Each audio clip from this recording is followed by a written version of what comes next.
Hi. 100லிருந்து 110 வருஷம் வரைக்கும் எந்த ஒரு ப்ராப்ளமே இல்லாமல் ஒர்க் பண்ணுற நீ போன்ஸ் இப்போல்லாம் சீக்கிரமாகவே டேமேஜ் ஆகிடுது. அதுவும் யங்ஸ்டர்ஸுக்கே ரொம்ப டேமேஜ் ஆகிட்டு ரொம்ப பெயின் கொடுத்துக்கிட்டு இருக்குது. அது ஏன் அப்படி டேமேஜ் ஆகுது, அதை பற்றி பயப்படலாமா வேண்டாமா, இல்லாட்டி அது அந்த ப்ராப்ளத்தில் நம்ம கான்சென்ட்ரேட் பண்ணணுமா இல்லாட்டி கேர்லெஸ்ஸாக விட்டுறலாமா, இதை பற்றி தெரிஞ்சுக்கிறதுக்கு இந்த வீடியோவை ஃபுல்லாக பாருங்கள். உங்களுக்கு உங்கள் ஹெல்த்தை நல்லா வச்சுக்கணும், அதே சமயத்தில் ஜாலியாக லைஃப்பை லீட் பண்ணணும். என் லைஃப் ஸ்டைல் எப்படி இருக்குன்னு தெரிஞ்சுக்கிட்டு அதில் நான் இதெல்லாம் மாற்றினா என் லைஃப் நல்லபடியாக போகும் அப்படின்னு ஏதாவது ஒரு பிளான் வச்சுருந்தீங்க அப்படின்னா இந்த சேனலில் சப்ஸ்கிரைப் பண்ணிக்கிங்க. நான் உங்கள் ஜேபி எனர்ஜி மெடிக்கல் சென்டர்லேருந்து. நம்ம முன்னாடி இருந்த ஜென்ரேஷன்லாம் பார்த்துக்கிட்டிங்கன்னா ரொம்ப ஒர்க் பண்ணுவாங்க. பட் அவங்களுக்கு இப்போ நமக்கு இருக்கிற மாதிரியான எந்த ஒரு ப்ராப்ளமும் வரல. இப்போ தான் நம்ம டிரான்ஸ்போர்ட்டேஷனுக்கு நிறைய வேஸ் யூஸ் பண்ணிகிட்டு இருக்கோம். முன்னாடியெல்லாம் எவ்வளோ பெரிய டிரான்ஸ்போர்ட்டேஷன் எவ்வளோ டிஸ்டன்ஸாக இருந்தாலும் நடந்தே வந்தவங்கெல்லாம் நிறைய பேர் இருக்காங்க.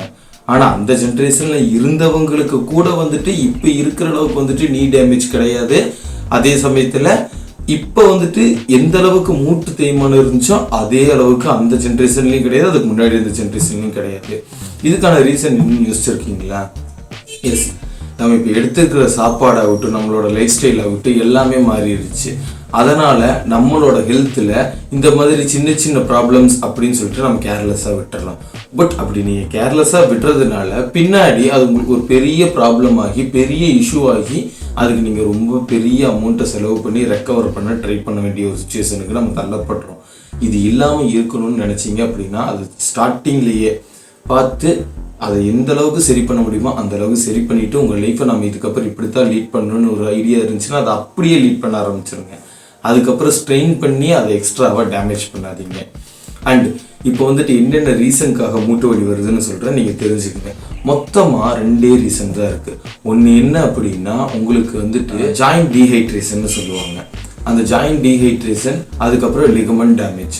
இந்த ஜாயிண்ட் டீஹைட்ரேஷன் அப்படின்னா உங்களோட மூட்டு இல்லாட்டி ஒரு ஜாயின்ஸில் பார்த்துக்கிட்டிங்கன்னா சைனோவியல் ஃபியூலிட் அப்படின்னு சொல்லிட்டு ஒரு ஃபியூலிட் இருக்கும். அந்த ஃபியூலிட் எதுக்காக அங்கே இருக்குது அப்படின்னா ஒரு மூட்டும் இன்னொரு மூட்டும் ஜாயின் ஆகி அது ரொம்ப மூவபுளாக இருக்கும்.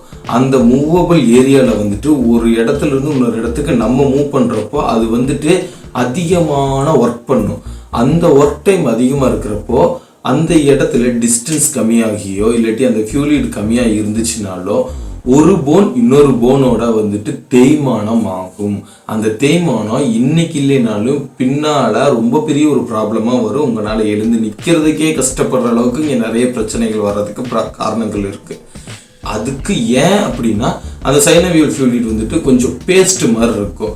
நம்ம கிரீஸ் வைப்பாங்க, பார்த்துருப்பீங்க நிறைய பேர் அந்த கிரீஸ் அப்படிங்கிற விஷயம் உங்களுக்கு அந்த இடத்துல எதுக்கு வைக்கிறாங்கன்னா ஒரு கம் மாதிரி இருக்கும், அந்த ஒரு பசப்பசப்பு இருக்கும். அது மூலியமா அந்த இடத்துல தேய்மானம் வராமே இருக்கும். கூடவே அது ஃப்ரீயாக மூவ் பண்ணுறதுக்கு அது லூப்ரிகேஷனாக யூஸ் ஆகுங்கிறதுக்காகத்தான்.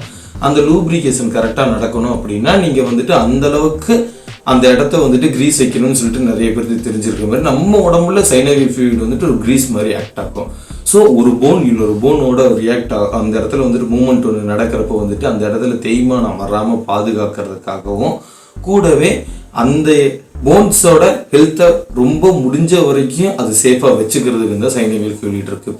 அந்த சைனோவியல் ஃபியூலிட் நாளடைவில் நம்ம எடுத்துக்கிற சாப்பாடுனாலையும் நம்மளோட ஹேபிட்ஸ்னாலையும் அது குறைய ஆரம்பிச்சிருச்சு அப்படின்னா அதனால நம்ம தான் சஃபர் ஆகும்.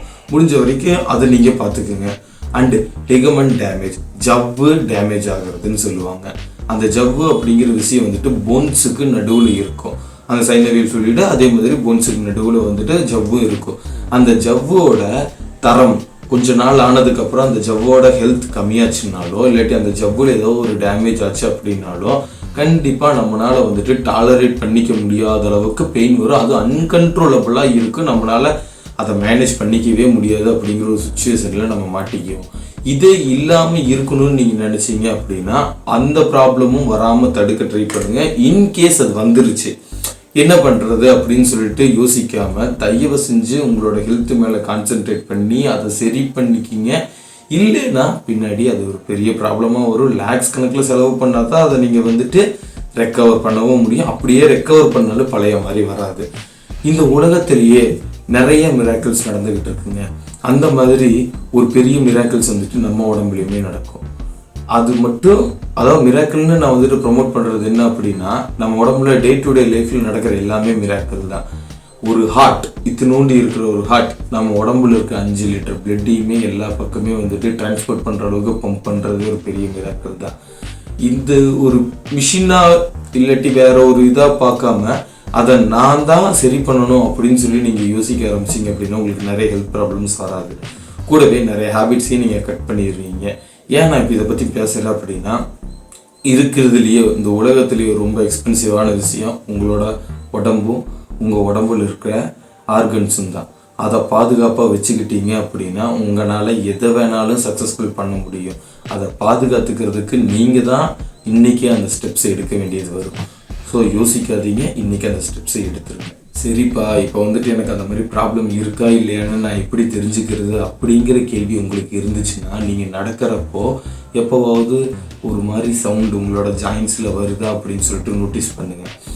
பெயின் வருதான்னு பாருங்கள். அதுவும் வந்துட்டு நான் நார்மலாக இருக்கிறப்போ பெயின் வருது, அது வந்துட்டு என்னால் மேனேஜ் பண்ணிக்க முடியுது அப்படின்னாலும் அதை கன்சர்ன் பண்ணுங்கள். அன்கன்ட்ரோலபிளாக பெயின் வந்துருச்சு அப்படின்னா தயவு செஞ்சு யோசிக்காமல் அதுக்கான ட்ரீட்மெண்ட்ஸை ஸ்டார்ட் பண்ணிடுங்க. இதுதான், இந்த ஒரு விஷயமே வந்துட்டு உங்களுக்கு வந்துட்டு நிறைய விஷயத்தை சேஞ்ச் பண்ணும். நீங்கள் நோட்டீஸ் பண்ண வேண்டியது என்னன்னு நான் திரும்ப சொல்கிறேன்.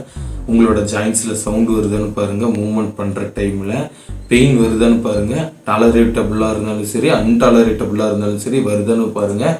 அண்டு முக்கியமாக வந்துட்டு உங்களுக்கு என்னென்ன சாப்பாடெல்லாம் சாப்பிட்டா அந்த சைனோவியல் ஃப்ளூயிட் குறையாமையும் உங்களோட ஹெல்த்தையும் நீங்கள் பாதுகாத்துக்கலாம் அப்படின்னு சொல்லி நீங்கள் பார்த்தீங்கன்னா, ஃபஸ்ட்டு தண்ணி குடிங்க. டீஹைட்ரேஷன், நான் மறுபடியும் சொல்கிறேன், தண்ணி குடிக்கிறதுனால இங்கே நிறைய ஹெல்த் பெனிஃபிட்ஸ் இருக்குது. அது எல்லாத்தையுமே நம்ம தான் ஸ்கிப் பண்ணிக்கிட்டு இருக்கோம் தண்ணி குடிக்காமல். அந்த தண்ணி குடிக்கிறதுனால உங்களோட டீஹைட்ரேஷன் ஆகாமல் உங்களோட ஹெல்த்தையும் மெயின்டைன் பண்ணிக்கலாம், உங்களோட பாடியும் வந்துட்டு அட்ராக்டிவாக மாற்றிக்க முடியும். இப்போ டீஹைட்ரேஷன் ஆச்சு அப்படின்னா எல்லாமே ரொம்ப சஃபர் ஆகும். அதில் ஒரு முக்கியமான பார்ட் அப்படின்னு பார்த்தீங்கன்னா சைனோவியல் ஃப்ளூயிட் குறைஞ்சி அந்த இடத்துலையுமே டேமேஜஸ் அதிகமாகுது. ஸோ தயவு செஞ்சு தண்ணி குடிங்க.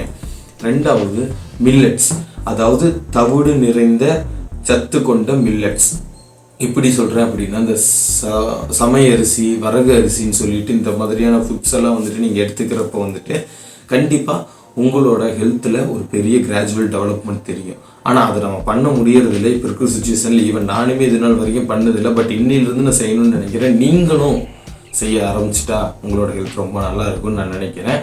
அதே மாதிரி பாலிஸ்டு ஃபுட்ஸை வந்துட்டு எடுத்துக்காதீங்க, அதை அவாய்ட் பண்ணிடுங்க. அது வேணாம், நமக்கு அது ரொம்ப மோசம் அப்படின்னு சொல்லிட்டு நிறைய பேர் சொல்லியிருக்காங்க. பட் அதில் இருக்கிற நியூட்ரிஷனும் போயிருதுங்கிறதுனால அது எடுத்தால் நம்மளுக்கு வந்துட்டு ஒரு எக்ஸ்ட்ராவாக தான் கிடைக்கிறதோ தவிர அந்தளவுக்கு பெருசாக கிடைக்கிறதுல. முடிஞ்ச வரைக்கும் பாலிஸ்டு ஃபுட்ஸை, பாலிஷ் பண்ண அரிசி, பாலிஷ் பண்ண மில்லட்ஸ் இதெல்லாம் அவாய்ட் பண்ணிவிட்டு நேச்சுரலாக இருக்கிறத வாங்கி சாப்பிட ட்ரை பண்ணுங்கள். அப்புறம் நெய் எடுத்துக்கிறது மூலயமா அந்த சைனோவியல் ஃப்ளூயிடோட கம், அதாவது என்ன சொல்கிறது, அந்த கிரீஸ் மாதிரி வளவளப்பு தன்மையை அதிகப்படுத்துறதுக்கு அது ரொம்ப ஹெல்ப்ஃபுல்லாக இருக்குது. ஸோ மொரோவர் நீங்கள் வந்துட்டு அந்த விஷயத்தை கீங்கிறது வந்துட்டு அளவாக எடுத்துக்குங்க. அதிகமாக எடுத்துக்கிட்டு கொலஸ்ட்ராலும் போட்டக்கூடாது. நான் திரும்பவும் சொல்கிறேன், நீ தான் எடுத்துக்க சொல்லிட்டேன்னு சொல்லி யோசிக்கவும் கூடாது. அளவாக எடுத்துக்குங்க. அளவுக்கு மிஞ்சினால் அமிர்தமும் நஞ்சு. அதே சமயத்தில் கீ எடுத்துக்கிறதுனால இந்த பெனிஃபிட்ஸே இருக்குதுங்கிறத நீங்கள் ரிமைண்டரில் வச்சுக்கோங்க. அண்ட் கடைசியாக இருக்கிற ஒரே ஒரு டிப், நம்ம யூஸ் பண்ணுற ஆயில்ஸ், அந்த ஆயில் வந்துட்டு இப்போ நிறைய பேர் வந்துட்டு ரீஃபைனட் ஆயில்ஸ் தான் யூஸ் பண்ணிக்கிட்டு இருக்கோம். ஏன்னா காஸ்ட் எஃபிஷியண்ட்டாக இருக்குது, ஈஸியாக கிடச்சிருது, கூடவே வந்துட்டு நம்மளுக்கு வந்துட்டு நம்ம பட்ஜெட்டுக்குள்ளே இருக்குது. இப்போது அது ரீஃபைனட் ஆயில்ஸில் வந்துட்டு ரீஃபைன் பண்ணுறப்போ அதில் இருக்கிற நியூட்ரிஷன்ஸும் போயிடுது. அதனால பின்னாடி நமக்கு தான் வந்துட்டு நிறைய ப்ராப்ளம்ஸும் வருது. முடிஞ்ச வரைக்கும் ரீஃபைன்ஸ் ஆயிலுக்கு பதிலாக பிளான்ட் பேஸ்டு ஆயில்ஸ்ன்னு சொல்லிட்டு இருக்கோம். அந்த பிளான்ட் பேஸ்டு ஆயில்ஸை நீங்கள் எடுத்துக்கிட்டால் அதோட வளவளப்பு தன்மை இன்னும் அதிகமாக இருக்கும், தேய்மானங்கள் ரொம்ப குறையும். இதுக்கப்புறம் நீங்கள் வந்துட்டு உங்கள் ஹெல்த்தை பார்த்துக்கணுன்னு நினச்சிங்க அப்படின்னா இந்த 4 விஷயத்தையும் உங்களோட மூட்டு தேய்மானத்தை குறைக்கிறதுக்கும், உங்களோட போன்ஸ் ஹெல்த்தையும் மெயின்டைன் பண்ணிக்கிறதுக்கும், ஜாயின்ஸில் வந்துட்டு பெயின் வராமல் இருக்கிறதுக்கும் பண்ணுங்கள். அப்புறம் ஒரு நியூட்ரிஷனல் ஃபுட்ஸ் எடுத்துக்கிறீங்க அப்படின்னா அதை ஜஸ்ட் வந்துட்டு ஒரு 1 or 2 டேஸில் மட்டும் ஒரு நல்ல ரிசல்ட் கிடைச்சிடாது. நீங்கள் அதுக்காக என்ன பண்ணணும், நியூட்ரிஷன் வந்து தினமுமே உங்களுக்கு கிடைக்கிற மாதிரி பண்ணுறீங்க அப்படின்னா டெஃபினட்டாக அது gonna get the result. அந்த கான்ஸ்டன்டா தினமுமே கன்சிஸ்டன்சியா நீங்க எடுத்துக்கிட்டு இருக்கீங்க, கான்ஸ்டன்ட் அமௌண்ட் ஆஃப் ஃபுட்ஸ் அப்படிங்கிறப்போ கண்டிப்பா உங்களுக்கு வந்துட்டு ஒரு பெட்டர் ரிசல்ட்ஸ் வரும். முடிஞ்ச வரைக்கும் உங்களோட ஹெல்த்தை பாதுகாத்துக்கிறதுக்கு தேவையான நியூட்ரிஷன்ஸை தேவையான டைம்ல சாப்பிட்டு உங்களோட ஹெல்த்தை நீங்க பாதுகாத்துக்கீங்க. அண்ட் இந்த மாதிரி யூஸ்ஃபுல்லான இன்ட்ரெஸ்டிங் கண்டென்ட்ஸுக்கு நம்ம சேனலை ஃபாலோ பண்ணிக்கோங்க. நான் நாளைக்கு இன்னொரு வீடியோவில் இதே மாதிரி உங்களுக்கு தேவைப்படுற ஒரு ஹெல்த் டிப்ஸோடையும் அதை யூஸ் பண்ணி உங்கள் ஹெல்த்தை நீங்கள் நெக்ஸ்ட் லெவலில் லீட் பண்ணுறதுக்காகவும் நான் உங்களை வந்து மீட் பண்ணுறேன். Your health determines your energy. Stay healthy, stay happy.